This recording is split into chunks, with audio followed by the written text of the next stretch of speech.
Jadi selamat malam. Malam dah. Terima kasih kerana datang lah. Terima kasih. Okey. Terima kasih kerana menjemput. Okey tuan. Boleh tuan kenalkan sedikit tuan punya latar belakang tuan? Baik. Okey, pertama sekali, Assalamualaikum, selamat petang. Saya Muhammad Azim bin Azman.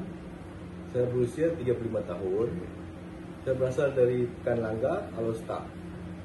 Saya berkhidmat sebagai pegawai imigresen Malaysia dan ditugaskan di bahagian atas kedutaan Malaysia di Bangladesh selama 2 tahun. Oh, okey tuan.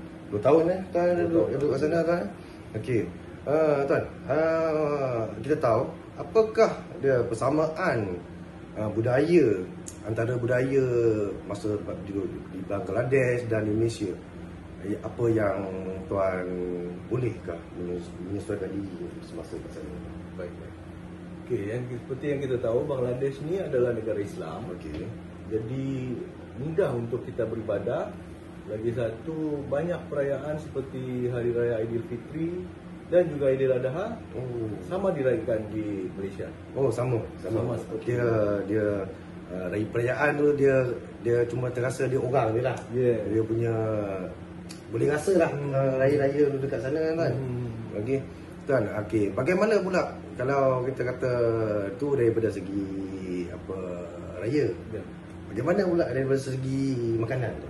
Okey, kalau bahagian makanan, kebanyakan di Bangladesh ni dia lebih kurang seperti di Malaysia, terutamanya makanan India seperti roti canai, naan, puri dan nasi biryani.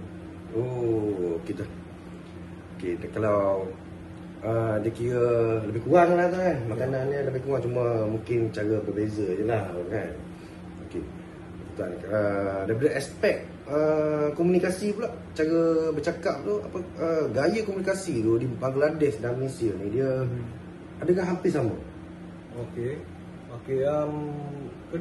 Kedua-duanya menggunakan komunikasi yang jelas dan berterus terang. Mereka ni banyak bergantung kepada bahasa dalam menyampaikan mesej. Okey. Bagi perbezaan budaya pula yang paling ketara lah, yang tuan perasan masa berada di kat sana selama 2 tahun tu. Oh ya, salah satunya makanan sarapan. Oh, bukan sarapan kan? Ya.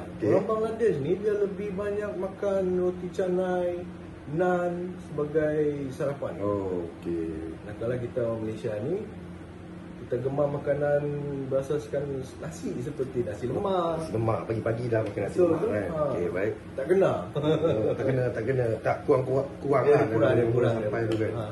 Okey. Bagi adat-adat lain pula tu, macam perkahwinan ke apa ke tu? Adat perkahwinan pun dia berbeza. Berbeza.